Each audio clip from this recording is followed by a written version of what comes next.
Bomb പൊട്ടുന്നത് പോലെയുള്ള സ്ഫോടന ശബ്ദം. വീടുകൾ കുലുങ്ങി വിറച്ചു. ഒരു മണിക്കൂറിനകം തന്നെ ഭൂമി രണ്ടായി പിളർത്തി വീണ്ടും പ്രകമ്പനം.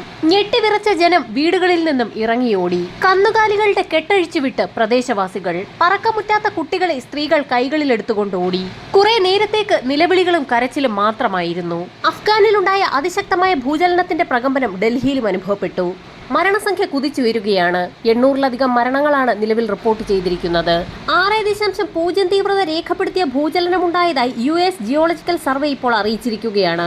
ആദ്യഘട്ടത്തിൽ 20ഓളം പേർ മാത്രമാണ് ഭൂകമ്പത്തിൽ മരിച്ചതായി സ്ഥിരീകരിക്കാത്ത റിപ്പോർട്ടുകൾ പുറത്തു വന്നത്. എന്നാൽ ഇപ്പോൾ മരണസംഖ്യ 1000-തോടടുക്കുന്നു എന്നുള്ള ഞെട്ടിക്കുന്ന റിപ്പോർട്ടാണ് ഏറ്റവും പുതിയതായി പുറത്തുവിട്ടിരിക്കുന്നത്.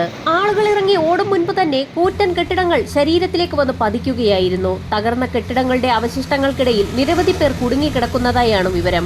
മരണസംഖ്യ ഇനിയും ഉയരുമെന്നാണ് കരുതുന്നത്. ഉൾപ്രദേശങ്ങളിലേക്ക് രക്ഷാപ്രവർത്തകർ ഇനിയും എത്തിച്ചേർന്നിട്ടില്ല എന്ന് മാധ്യമങ്ങൾ റിപ്പോർട്ട് ചെയ്തു.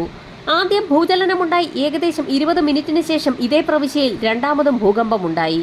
റിക്ടർ സ്കെയിലിൽ 4.5 തീവ്രത രേഖപ്പെടുത്തിയ ഭൂകമ്പം 10 കിലോമീറ്റർ ആഴത്തിലുള്ളതായിരുന്നു. ഭൂചലനത്തിന്റെ പ്രകമ്പനം പാകിസ്ഥാനിലും ഇന്ത്യയിൽ ഡൽഹിയിലും ഉണ്ടായിട്ടുണ്ട്. പലരും ബന്ധുവീടുകളിലേക്കും സമീപ സംസ്ഥാനങ്ങളിലേക്കും അടക്കം പലായനം ചെയ്യുകയാണ്. ജൂൺ മാസം മുതൽ അതിശക്തമായ മഴയും മിന്നൽ പ്രളയവുമാണ് സംസ്ഥാനത്ത് റിപ്പോർട്ട് ചെയ്യുന്നത്. ഇതിനു മുൻപ് അഫ്ഗാനിൽ 6.3 തീവ്രത രേഖപ്പെടുത്തിയ ഭൂചലനത്തിൽ ശക്തമായ തുടർചലനങ്ങളിലും 4000 പേർ മരിച്ചതായി റിപ്പോർട്ടുകൾ പുറത്തു വന്നിരിക്കുകയാണ്. വരും മണിക്കൂറുകളിലും അതീവ ജാഗ്രത പ്രഖ്യാപിച്ചു.